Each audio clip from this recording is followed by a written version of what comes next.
అత్యంత భక్తిశ్రద్ధలతో ఆచరించి ద్వాదశి ఘడియలు మించిపోకముందే భోజనం చేయాల్సి ఉండగా సరిగ్గా అదే సమయానికి దూర్వాస మహర్షి అక్కడికి వస్తారు.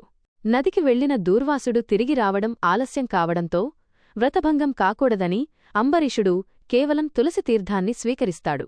దీనిని గమనించి ఆగ్రహోదగ్రుడైన దూర్వాసుడు తన జటనుంచి ఒక కృత్యను రాక్షసిని సృష్టించి అంబరీషుడిపైకి పంపిస్తాడు. కాని భక్త సులభుడైన శ్రీమహావిష్ణువు తన సుదర్శన చక్రాన్ని పంపి ఆ రాక్షసిని సంహరించి దూర్వాసుణ్ణి వెంటాడేలా చేస్తాడు. ప్రాణభయంతో ముల్లోకాలు తిరిగి బ్రహ్మదేవుడు మరియు పరమశివుడిని వేడుకున్నా ఫలితం లేక చివరకు వైకుంఠంలో శ్రీహరి పాదాల చెంతపడగా స్వామి చిరునవ్వుతో, నేను నా భక్తులకు దాసుడిని, నీవు చేసిన తప్పుకు ఆ అంబరీషుడినే క్షమాపణ కోరుకో అని హితబోధ చేస్తాడు. అప్పుడు దూర్వాసుడు తిరిగివచ్చి అంబరీషుడి పాదాలకు నమస్కరించగా ఆ మహారాజు ప్రార్థనతో సుదర్శన చక్రం శాంతిస్తుంది.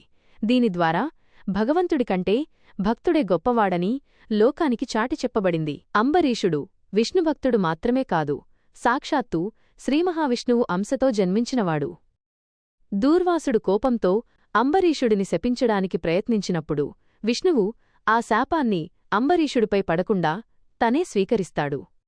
అప్పుడు శ్రీహరి దూర్వాసుడితో, మహర్షి, మీరు ఇచ్చిన శాపం వృధా పోకూడదు, అందుకే మీ శాప ప్రభావం వల్ల నేనే భూలోకంలో 10 సార్లు జన్మిస్తాను అని చెబుతాడు. భక్త పరాధీనుడైన ఆ పరమాత్మ తన భక్తుడిని కాపాడటం కోసం మునిశాపాన్ని వరంగా మార్చుకుని లోక కళ్యాణం కోసం దశావతారాలు మత్స్య, కూర్మ, వరాహ, నరసింహ, వామన, పరశురామ, రామ, కృష్ణ, బుద్ధ, బలరామ, కల్కి ఎత్తడానికి అంగీకరిస్తాడు.